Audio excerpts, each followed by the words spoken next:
नमस्कार श्रोते हो, दीपक रेगे कथाकथन चॅनलवर तुम्हा सगळ्यांचं मनापासून स्वागत.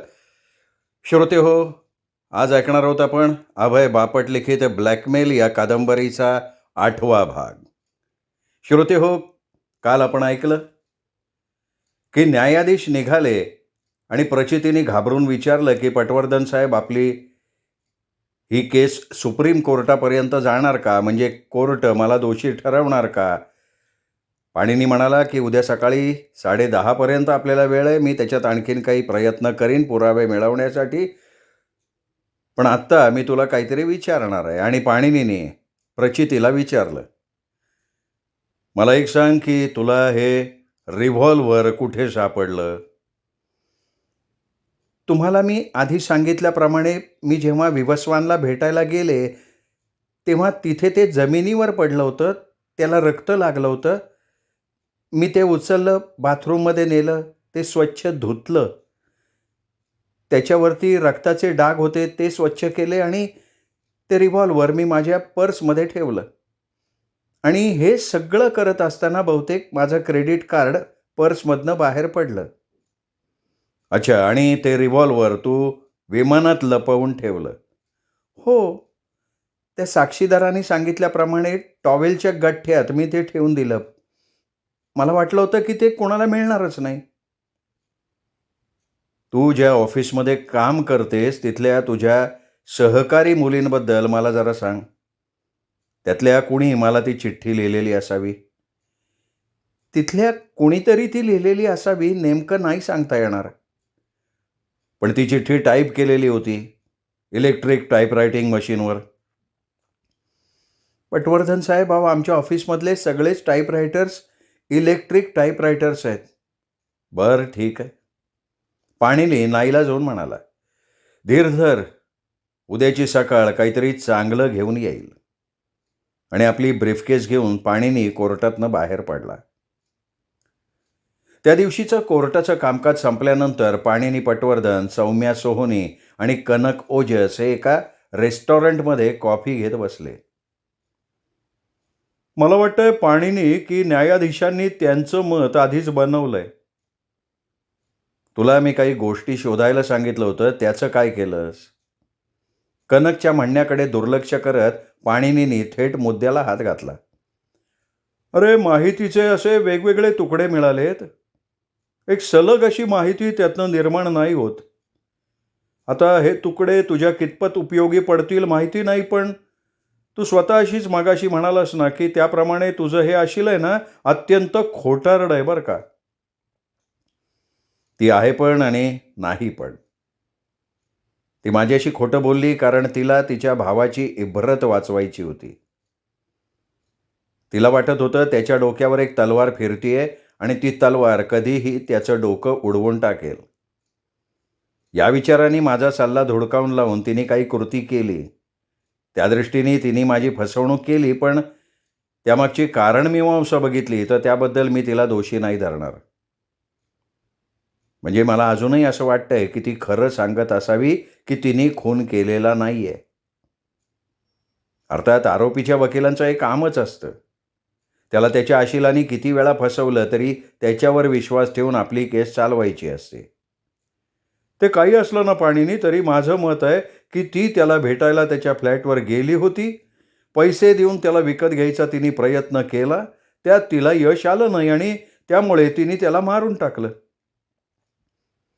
आपण तू काय काय शोधून काढलंयस ते सांग ना. विवस्वांबद्दल तुझा अंदाज खरा ठरलाय पाणिनी. तो एक रहस्यमय आयुष्यच जगतोय, म्हणजे जगलाय असं आपण आता त्याचा भूतकाळात उल्लेख करून म्हणू शकतो. त्याच्या उत्पन्नाचं काय साधन होतं हे कोणालाही माहिती नाही. तो किती उत्पन्न मिळवायचा हे कोणी सांगू शकणार नाही. मला मिळालेल्या माहितीनुसार त्याच्याजवळ कायम पिस्तूल असायचं, .38 कॅलिबरचं. ते ठेवण्यासाठी कायम तो आपल्या खांद्यावर शर्टच्या आतल्या बाजूला डावीकडे चामड्याचा पट्टा वापरत होता. त्याचे कपडे कायम टेलरकडनं शिवून घेतलेले असायचे, म्हणजे रेडीमेड कपडे तो कधीही वापरत नसे. आणि महत्त्वाचं म्हणजे त्याचा कित्येक वर्ष एक ठरलेला टेलर होता. तो टेलर त्यांनी कधीच बदलला नाही आणि तो कायम सूट वापरायचा. हा मलाही तो अनुभव आला. आम्हाला तो भेटायला आला तेव्हा तो पूर्ण सूटमध्ये होता. मला सांग कनक, ज्या वेळेला त्याचं प्रेत पोलिसांना मिळालं तेव्हा तू म्हणतोस त्या ठिकाणी डाव्या बगलेत त्यांनी रिव्हॉल्वर ठेवलं होतं त्याचं? अरे ठेवलेलंच असणार 100%. कनक म्हणाला आणि पाणिनीचे डोळे स्वाभाविकपणे बारीक झाले. तुला याचं आश्चर्य वाटत नाही का? साक्ष देताना पोलीस अधिकाऱ्यांनी त्या खोलीत काय काय होतं त्याचं सविस्तर वर्णन केलं. फोटो दाखवले. प्रेत कसं पडलं होतं, त्यावर कुठले कपडे होते, कपाळावर बंदुकीच्या गोळीचं भोग कसं पडलं होतं, एवढंच नाही तर उशीवर फरशीवर रक्ताचे डाग होते, हे सगळं सांगितलं. आपण कुणीही त्याच्या सूटच्या आतल्या कप्प्यात रिव्हॉल्वर होतं याबद्दल उल्लेख सुद्धा कसा नाही केला? अरे सर, तपासणी त्याला कोणी विचारलंच नसणार आहे. तू तरी उलट तपासणीत हा प्रश्न विचारलास का त्या पोलीस अधिकाऱ्याला? कनकनी योग्य मुद्दा मांडला. पाणीने हसला. मी नाही विचारलं. मला तो विचार त्यावेळेला मनात आला नाही. खरं म्हणजे मी त्याला विचारायला हवं होतं की महत्त्वाचं असं काही त्याच्या शरीरावर किंवा त्याच्या कपड्यात सापडलं का? तुम्ही ज्याचं वर्णन केलंय त्या गोष्टी सोडून. बरं मला सांग, त्याच्या उत्पन्नाच्या स्रोताबद्दल काय तुला कळलं कनक? त्याचे सगळे व्यवहार रोखीनं व्हायचे. त्याच्या कमरेला कायम पैसे ठेवण्यासाठी पाऊच असायचा. मला कळाल्यानुसार त्याचा कुठल्याही बँकेत अकाउंट नव्हता. त्यांनी महागडी कॅडिलॅक कारसुद्धा रोख पैसे देऊन विकत घेतलेली होती. आणि बाईची काय भानगड? बऱ्याच बायका त्याला भेटायला येत असत. वेगवेगळ्या बायका यायच्या का त्याच बायका यायच्या? वेगवेगळ्या. मी प्रचिती पारसनीसच्या ऑफिसमध्ये तिच्या मालकाला भेटायला गेलो तेव्हा तिथून बाहेर पडताना माझ्यासाठी जी चिठ्ठी ठेवली होती त्याबद्दल काय कळलं? ती इलेक्ट्रिक टायपिंग मशीनवर छापलेली चिठ्ठी होती. त्या ऑफिसमध्ये सगळेच इलेक्ट्रिक टाईपरायटर आहेत. पण तू म्हणतोस ती चिठ्ठी त्या ऑफिसमध्ये असलेल्या युक्ता बहल नावाच्या मुलीच्या टाईपरायटरमधनं छापलेली होती. युक्ता बहल गुरुवारी दुपारी आपल्या ऑफिसमधनं बाहेर पडली. आपलं डोकं दुखतंय असं कारण तिने सांगितलं, पण शुक्रवारी सकाळी पुन्हा ती आपल्या कामावर रुजू झाली. ती आपल्या ऑफिसमधल्या कर्मचारी वर्गात सगळ्यांची आवडती आहे.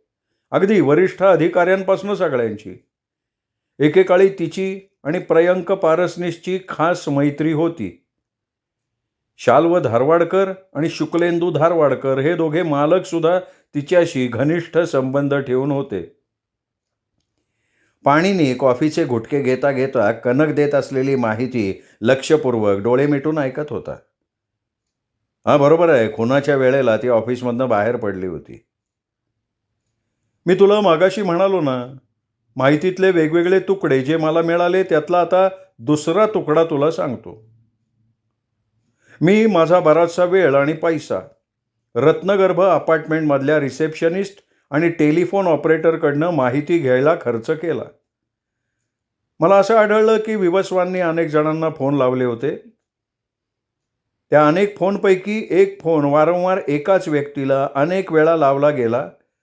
त्या व्यक्तीचं नाव आहे इरा गर्ग.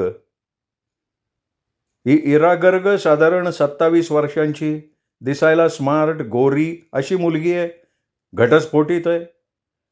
बृहत आयात कंपनी इथे ती दिवसा नोकरी करते. रात्री मात्र ती इतर सामाजिक कार्य करते. पण ती अशी कुणाच्या नजरेत भरणारी नाही आहे. तिच्यावर मी माझे गुप्तहेर सोडलेत माहिती काढायला. तुझ्या दृष्टीनं ही बाया तुला महत्त्वाची का वाटते रे कनक? तेच तुला सांगतोय. बृहत आयात कंपनी आणि प्रचिती पारसनीस काम करत असलेली एकादशम कंपनी यांचे एकमेकात बरेच व्यवहार आहेत. तुमच्या मनात काहीतरी विचार चाललाय का सर? पाणिनीचा चेहरा बघून सौम्याने विचारलं. थांब जरा सौम्या. आणखीन एक विवस्वान विषयी माहिती कळली ती पटकन सांगतो. विवस्वान हा ब्लॅकमेलर होता हे तुला मी सांगितलंय, पण तो फक्त जिथे बायकांची भानगड असेल त्याच लोकांना ब्लॅकमेल करायचा. इतर कुठलीही गुप्त माहिती त्याला जरी मिळाली पण त्यात बायकांची भानगड नसेल तर तो ब्लॅकमेल करायचा नाही. म्हणजे चोरों को भी उसूल होते म्हणतात ना, अगदी तसं बघ. कनकने पटकन सांगून टाकलं. सर सांगा ना, काय विचार चाललाय तुमच्या मनात? सौम्याने पुन्हा पाणिनीला विचारलं. सौम्या, विचार हाच चाललाय. विवस्वानचा खून झाला त्यावेळी विवस्वान एकतर आपल्या कॉटच्या बाजूला उभा असावा किंवा कॉटच्या कडेवर बसलेला असावा. त्याच्या कपाळावर गोळी घालण्यात आली .22च्या रिव्हॉल्वरनी आणि त्या रिव्हॉल्वरची नळी 9 ते 9.25 इंचची होती. कोणी माणूस त्याच्याकडे तोंड करून उभा असणार. बरं मग त्याचं काय? त्यात खास काय आहे? प्रचिती पारसनीस विवस्वानला भेटायला गेली. तिने बेल वाजवली असेल. त्यांनी तिला आत घेतलं असेल. तिने त्याला खरेदी करण्यासाठी पैसे देऊ केले असतील. त्या दोघात वाद झाला असेल. तेव्हा तिला आठवलं असेल की ब्लॅकमेलर लोक कधी थांबत नाहीत आणि त्याच्या लक्षात आलं की आपल्या भावाला वाचवायचं असेल तर या ब्लॅकमेलरला संपवला पाहिजे आणि तिने त्याला समोरनं गोळी घातली असेल. कनक, तू विवस्वानच्या फ्लॅटमध्ये गेलायस का? हो, पोलिसांनी त्यांचं तिथलं काम आवरलं आणि मग मी तिथे गेलो. विवस्वानच्या कपड्यांच्या कपाटाचं काय? तो त्याच्या कपड्याबद्दल खूप जागरूक होता असं तू म्हणाला. अरे, त्याचं कपड्याचं कपाट म्हणजे बघण्यासारखं होतं बरं का. हां, मी सांगितल्याप्रमाणे त्याचे सूट टेलर मेड असायचे पण त्याचे इतर कपडे मात्र ब्रँडेड असायचे. म्हणजे त्याची आंतरवस्त्रसुद्धा ब्रँडेड असायची. मला सांग, त्याच्या टेलरशी बोललास? नक्कीच पाणिनी. त्यांनी मला सांगितलं की विवस्वान त्याचे टेलरिंगचे पैसे सुद्धा रोखीतच द्यायचा. एक सूट हा विवस्वान 6 महिन्यापेक्षा जास्त काळ वापरत नव्हता. सूट शिवताना त्याचा आग्रह असायचा की बगले खालच्या चामडी पट्ट्यात ठेवलेली रिव्हॉल्वर बाहेरच्या माणसाला दिसणार नाही अशा प्रकारे सूट शिवायचा. त्याच्या टेलरबरोबर मी चांगली मैत्री केली. त्याला थोडी दारू पाजली. तेव्हा त्यांनी खुशीत येऊन सांगितलं की या विवस्वानबद्दल टेलरचं मत असं होतं की हा माणूस कुठल्या तरी गुंडांच्या टोळीतला असावा आणि फार मोठं उत्पन्न मिळवत असावा. पण ज्या अर्थी सगळा व्यवहार तो रोखीनं करतो त्या अर्थी तो टॅक्स चुकवत असावा. अर्थात त्या टेलरला या गोष्टीची काही देणं घेणं नव्हतं. त्याला त्याचे शिवण्याचे पैसे मिळाल्याशी मतलब. हा टेलरचा अंदाज होता जो त्यांनी मला सांगितला. त्याच्या कपड्याच्या कपाटात सुटा व्यतिरिक्त इतर कुठल्या प्रकारचे कपडे होते का? हां, एक जर्किन होतं. ते जर्किन सुद्धा त्या टेलरकडे शिवून घेतलं होतं. कनक थोडासा अडखळला आणि म्हणाला, अरे नाही, हे जर्किन एक अपवाद होतं बरं का. ते टेलरकडनं शिवून घेतलेलं नव्हतं. हां, ते जर्किन आहे ना, तो गाडीतनं काही वस्तू घरात आणून ठेवताना किंवा घरातली वस्तू गाडीत नेऊन ठेवताना किंवा जवळपासची कामं करताना म्हणजे थोड्याच्या कष्टाच्या कामासाठी वापरत असे. आता हे अनुमान तू कशावरनं काढलं बाबा? तसं नाही रे. म्हणजे तो त्याचे सगळे सूट आणि इतर कपडे एकाच टेलरकडनं शिवून घेत होता. पण हे एकच जर्किन त्या टेलरचं नव्हतं. म्हणून मला म्हणायचं होतं की तो बहुतेक किरकोळ कामासाठी ते वापरत असणार. आणि पाणिनी, आश्चर्याची गोष्ट म्हणजे काय, तर त्या जर्किनवर कुठल्याही उत्पादकाचं लेबल नव्हतं. म्हणजे सगळं साधारणपणे बघ ना, जर्किनला मानेच्या जागी, खिशाच्या जागी उत्पादकाचा टॅग शिवलेला असतो. पण या जर्किनला तो टॅग नव्हता. दोन्ही ठिकाणचा टॅग कापून टाकण्यात आला होता. म्हणजे हे थोडं विचित्र प्रकरण आहे. बरं, ते जर्किन त्याला कितपत फिट बसत होतं? तर मला कसं कळणार रे ते? तो जेव्हा मारला गेला तेव्हा ते जर्किन त्याच्या अंगावर नव्हतं ना. त्याला पुढच्या उत्तर तपासणीसाठी पोलीस घेऊन गेले. त्यामुळे ते जर्किन त्याच्या अंगावर घालून बघायला मला वेळ कुठे मिळाला आणि मला खरं सांगतो ते सुचलंही नाही. पाणिनी थोडा वेळ शांतपणे विचार करत गप्प बसून राहिला. त्याच्या चेहऱ्यावर कुठलेही भाव नव्हते. नंतर अचानक त्यांनी सौम्याला एकादशम कंपनीमध्ये शाल्व धारवाडकरला फोन लावण्यासाठी सांगितलं. अपेक्षित व्यक्ती फोनवर आल्यावर सौम्यानं पाणिनीच्या हातात फोन दिला. हां, मी ॲडव्होकेट पाणिनी पटवर्धन बोलतोय. तुमच्याकडची कर्मचारी प्रचिती पारसनीस हिच्यावर चालू असलेल्या खटल्यात तुम्हाला थोडा तरी रस असेल ना? हा, त्या अर्थानं आहे. धारवाडकर सावधपणे म्हणाला. म्हणजे काय, तुम्हाला नक्की काय हवंय त्याच्यावरती अवलंबून आहे बरं का. तुमच्या कंपनीत जी रोख रकमेत तूट आली होती, त्याचं तुम्ही ऑडिट करून घेणार होता, ते ऑडिट पूर्ण झालं? हो, झालं ना, झालं. मग नेमकं काय आढळून आलं त्यात? मला सांगू शकाल? हे बघा, साधारणपणे 10 लाखाची तूट आहे. कोणावर तरी अन्याय होऊ नये अशी तुमची इच्छा असेल तर एक करू शकाल माझ्यासाठी? बोला ना, काय करू? तुमच्या ऑफिसमधली कर्मचारी आहे युक्ता बहल. ती उद्या सकाळी कोर्टात हजर राहू शकेल अशी व्यवस्था कराल प्लीज? हे बघा, तुम्ही तिच्या जाण्या-येण्याचा खर्च करणार असाल, म्हणजे तो खर्च कंपनीवर पडणार नसेल, तर मी तिची रजा मंजूर करतो. नाही, नाही, तसं नाही मला म्हणायचं.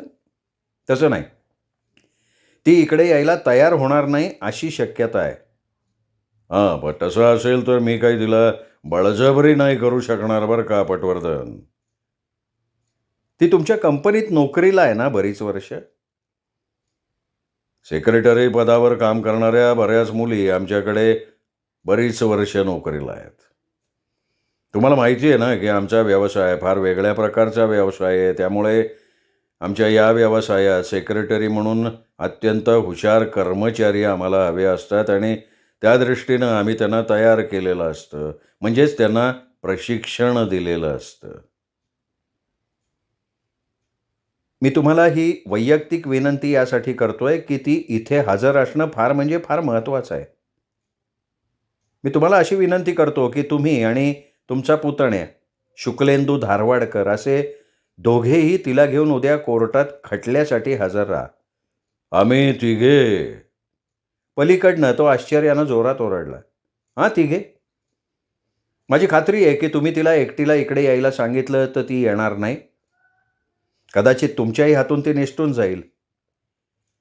आणि तुम्ही किंवा शुक्लेंदूपैकी तुम्ही दोघेही न येता कुणीतरी एकच जण तिच्याबरोबर आलं तर तिला आणखीन संशय येईल. पण तुम्ही दोघेही तिच्याबरोबर असाल तर तिला संशय येणार नाही आणि प्रचिती पारसनीसला त्याची मदत होईल. हे बघा मिस्टर पटवर्धन, ही प्रचिती पारसनीस जर दोषी असेल तर ती कुठल्याही मदतीच्या लायकीची नाही आहे. पण समजा खरोखर ती दोषी नसेल तर? मला मला प्रामाणिकपणे खरं सांगा, की तुम्हाला असं वाटतंय, की तिने खून वगैरे केला असेल? तुम्ही तिला चांगलं ओळखता माझ्यापेक्षा सुद्धा आणि जास्त काळ ओळखता माझ्यापेक्षा. हे बघा, ते खरं असलं ना तरी एक लक्षात घ्या हो तुम्ही. जेव्हा एखाद्या व्यक्तीवर संकट येतं ना, तेव्हा ती व्यक्ती कशी वागेल हे नाही ना सांगू शकत तुम्ही. तिने कायमच तिच्या भावाची बाजू घेऊन त्याला संरक्षण देण्याचा प्रयत्न केला आहे. पण मला सांगा, तुम्हाला खरोखर वाटतं का, की हिचं उद्या कोर्टात हजर असणं महत्त्वाचं आहे? अहो, तेवढं महत्त्वाचं नसतं ना, तर मी तुम्हाला वैयक्तिक पातळीवर इतकी विनंती केली नसती, आर्जव केलं नसतं. पलीकडच्या बाजूनं कुठलीच प्रतिक्रिया थोडा वेळ आली नाही. थोडा वेळ वाट बघून पाणिनी पुढे म्हणाला, तुम्ही तिघेही आलात ना, तर कोर्टात अन्यथा निर्माण होणारे तुमच्या कंपनीबाबतचे प्रश्न आपल्याला बाहेरच्या बाहेर निस्तरता येतील. कोणत्या प्रकारचे प्रश्न म्हणताय तुम्ही पटवर्धन? तुमच्या कंपनीबाबतचे प्रश्न. म्हणजे तुम्ही नेमकं काय स्वरूपाचा व्यवसाय करता? एवढी मोठी रोख रक्कम तुम्ही का ठेवता? त्यामुळे तुम्ही काही इन्कम टॅक्स वाचवता का? असे अनेक प्रश्न. असे प्रश्न की ज्याची उत्तरं तुमच्या स्पर्धकांना कायम हवी आहेत. ठीक आहे, ठीक आहे, ठीक आहे, ठीक आहे. पलीकडनं शाल्व धारवाडकर गायगैत म्हणाला. हे बघा, तुम्ही जर मला खात्री देत असाल, की आम्ही आल्यामुळे आमच्या कंपनीच्या व्यवसायाबद्दल कोर्टात काहीही बोललं जाणार नाही आणि त्याचबरोबर तुमच्या आशिलासाठी आमचं येणं महत्त्वाचं आहे, तर मी आणि शुक्लेंदू दोघेही जण तिला घेऊन उद्या सकाळी कोर्टाच्या वेळेत हजर राहू. तुम्हाला कुठे आणि कधी भेटायचं सांगा.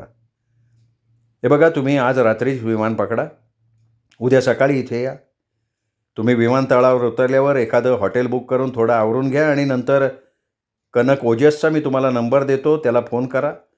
तो हॉटेलवर गाडी पाठवेल. गाडीतनं तुम्ही सरळ कोर्टात या. कोर्टात तुम्हाला येण्याची, बसण्याची सगळी व्यवस्था होईल. ठीक आहे, मी येतो. मला त्या कनक ओजस तुम्ही म्हणताय ना, त्यांचा नंबर पाठवा. पाणिनीनी त्याला कनकचा नंबर देऊन टाकला. तुमच्यावर अवलंबून राहू शकतो ना मी? पाणिनीने विचारलं. माझा शब्द दिला मी तुम्हाला. सज्जन माणसाने दिलेला शब्द म्हणजे त्याचं वचनच असतं. पाणिनी म्हणाला आणि पाणिनीने फोन ठेवून दिला. अरे काय चाललंय काय तुझ्या डोक्यात पाणिनी? मला आता बोगद्या पलीकडचा उजेड दिसायला लागलाय. 10 लाखाची तूट. अरे पण मुळातला आकडा 20 लाख होता ना, कनक म्हणाला. हां, बरोबर आहे तू म्हणतोयस ते. पण ज्या वेळेला शाल्व ऑफिसमध्ये आला आणि म्हणाला की तो एका बिझनेस डीलसाठी बाहेर गेला होता आणि जाताना त्यांनी 10 लाखाची रक्कम बरोबर घेतली होती, पण ते डील झालं नाही. त्यामुळे ती 10 लाखाची त्यांनी नेलेली रक्कम परत तो कॅशियरकडे देणार होता. नाही नाही, माझ्या काही लक्षात येत नाहीये. नको येऊ देत रे. आत्ता नको येऊ देत काही लक्षात. पण उद्या जर हे तिघे कोर्टात हजर झाले ना, तर आपण खूप नशीबवान ठरणार आहोत. तू त्यांना आश्वासन दिलंयस ना की त्यांच्या धंद्याची कुठली लफडी बाहेर येणार नाहीत म्हणून. बरोबर आहे, मला नाही वाटत तसं काही बाहेर काढावं लागेल. हे बघ, आता आपलं बरंच आणि महत्त्वाचं काम झालंय, त्यामुळे आता उद्याची फारशी चिंता न करता आपण आत्ता मस्त खाण्याचा आनंद लुटूया. श्रोते हो, आजचा भाग इथेच संपला. पुढचा 9वा भाग ऐकूयात उद्या दीपक रेगे कथाकथन चॅनलवर. तोपर्यंत नमस्कार श्रोते हो.